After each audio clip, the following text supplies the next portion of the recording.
Assalamu alaikum. Welcome to NTV's weekly chat show, Talking Point. I'm your host, Neaz Ahmed. In our studios today, we have a journalist. She prefers to call herself Sicilian journalist, but we will discuss that later. She is Italian journalist, Francesca Marchese. She is based in London and writes for a host of publications, including Guardian, Huffington Post Italia, Gambero Rosso, Resto al Sud, Live Sicilia, and Londra Italia. She was the press officer for the film The Mafia Only Kills in Summer. Back in Italy, she worked for radio and television. That was in Sicily. And for 3 years, she covered, was it Taormina Film Festival, and a finalist in video reporting. Welcome to the show. How are you today? Thank you very much. Thanks for this kind invitation. Thank you for coming along and making time for us. With so much of work, I do not know how much you can devote time to yourself. Well, yes, it was a great opportunity to develop skills and also to report interesting stories, both from Italy, Sicily, and now London. How did Francesca Marchese became a journalist? This journey, this all long travel. Well, I started my career in Sicily, working at the very beginning for the newspaper of the Church of Catania, so I spent a couple of years there. And then I worked for the main television in Sicily. It's called Telecolor. It's a regional television there. And then I developed digital skills, so I went online. So, I mean, it's happened this way. Right. And then I decided to move to London. So now I've been here for 3 years. Yeah. Great. And when was that when you were the press officer and you managed to sell all the tickets for The Mafia Only Kills in the Summer? Well, I'm happy that we are in winter. The Mafia won't kill. Well, of course, this title is ironical because it's a title that comes from a speech from the film. Well, happened that I work here for Italian Cinema London, that at that time wanted to bring to London film without distribution in the UK. Right. And this film was really successful in Italy and also in Europe. So we decided to bring it in London, and was very well accepted. It tells the story of a guy that is the testimony of, in Palermo, so in Sicily, my region, all of how it's possible that right people and all the political system and the civil system can fight mafia in a very good way. So he takes the point of view of a very young boy, and we follow, as an audience, we follow him towards his journey in Palermo, and he tried to do his best to change things and to change all the society and how mafia is fight, of course. Right. You freelanced for a number of publications and also for TV and radio about Sicily and Italy. You're also cooperating with the BBC, and British Museum is organizing an exhibition on Sicily, I suppose, and you will be cooperating on that too. A lot of work you have got on your platter. Let me ask you a question. What do you write normally about? Is it about politics, about the European politics, the politics of Italy, social problems? Well, it depends. At the moment, my main interest is about cultural Italian issues in London. But of course, as being a Sicilian, I have a special eye for everything that happened in Sicily. For example, I was very thankful to BBC, the food program, when they organized some programs in Sicily, and I was so lucky to help them in a couple of them. So in that situation, I mean, I would like to write more about Sicily and how my island is perceived here in London in general. I understand it's the biggest island. Yeah, it's the biggest island in the Mediterranean, and also it's so full of history.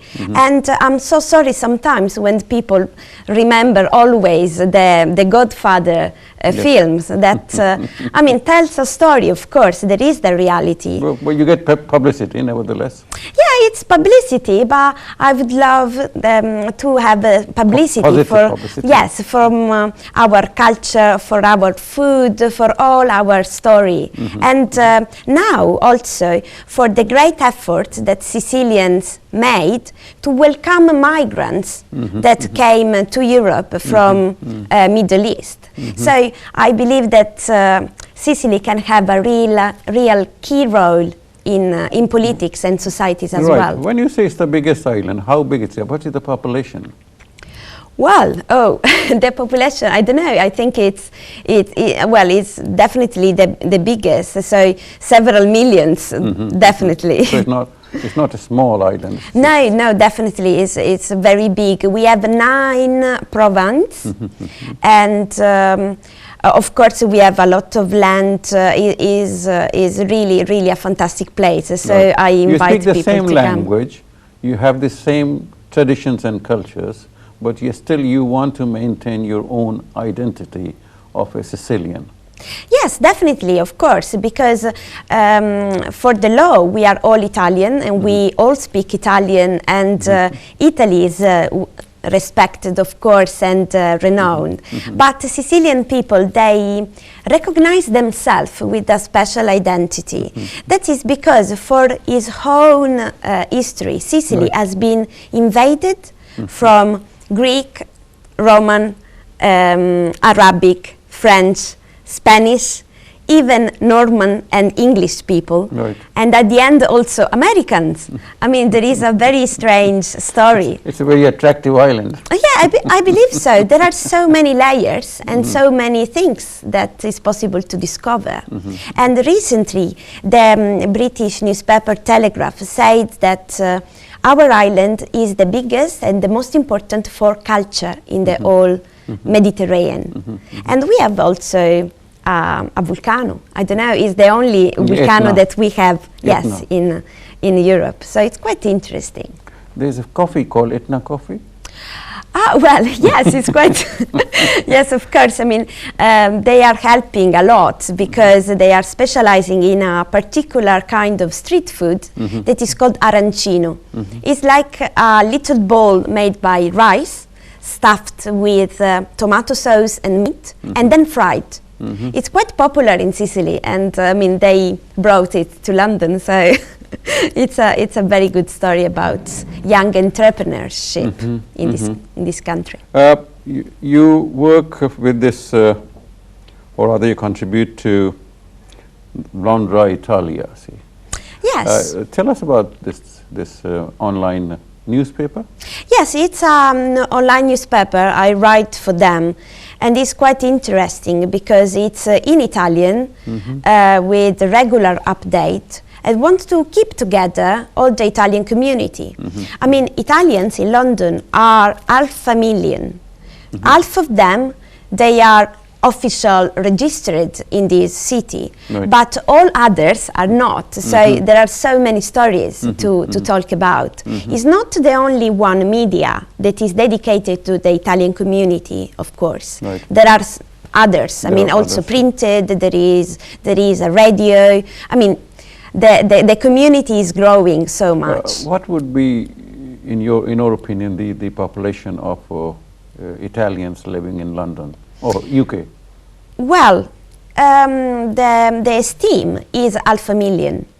Half a million. Yes, because it's possible to understand the phenomenon because by law, all Italians living abroad for more than 1 year, they must register in a special list. Right, with the consulate, with the embassy. Yes, with the consulate. So the consulate is the official government. In case of problem, they can be helped, yes. Yes, definitely. So, I mean, at the moment, we can talk about an influx of young generation from Italy to the UK in the last 3 or 4 years. And for example, I went here 3 years ago. Right. So I'm definitely part of them. You are not talking about the influx of young Italians when you talk about, you're not talking about the Bangladeshi community in Italy, no. You're talking about Italian. At the moment, I'm talking about Italians Yes, that decide to leave Italy to come to London and find a better job and find a better life. And the researchers say that they are all very young. They are from 20, 25 until 35. Right. So most of them, they are graduate and they are looking for a better job. Right. Unfortunately, the knowledge of English is not high. So once they arrived in this country, they have sometimes they have great success, but in other situations, I must say that they face a lot of difficulties because of their English. I understand that you did English. teach at A levels. Some student, were you teaching English or were you teaching journalism? Sorry. Well, was. That's a different thing. We don't want to talk about it. But I thought that you were teaching them Italian and English both. See. Well, our language was English on that occasion. They wanted to understand differences between Italian journalism and British journalism. So we came across different situations. Yeah. You co-founded. This is it an organization? Cemal Italia? Oh yes, it's called Cinema Italia UK. Cinema Italia. Yes. Okay.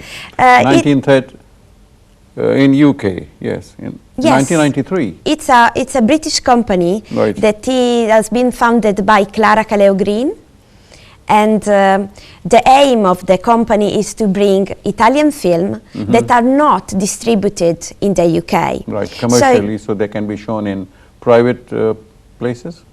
Yes, basically they are shown once a month, sometimes also more, at Genesis Cinema in Myland and JW in North London, sometimes at Regent Cinema in Westminster. So they are all private venue.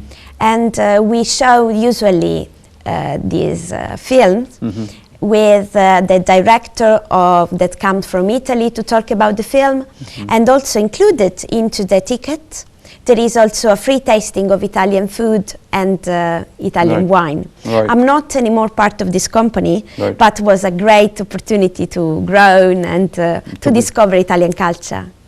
Great. When we come back after this break, we'll talk about this organization called Native Italian Actors in London. Oh yes, definitely. And also Italian Kingdom, Etna Coffee and Italian farmers, see? Yes, definitely. It will be interesting. They are all part of the Italian community. Right. The Italian community, very active, very progressive and full of life. Thank you, viewers, for being with us for this segment. After this, we'll take a short break and we'll come back. Don't go away.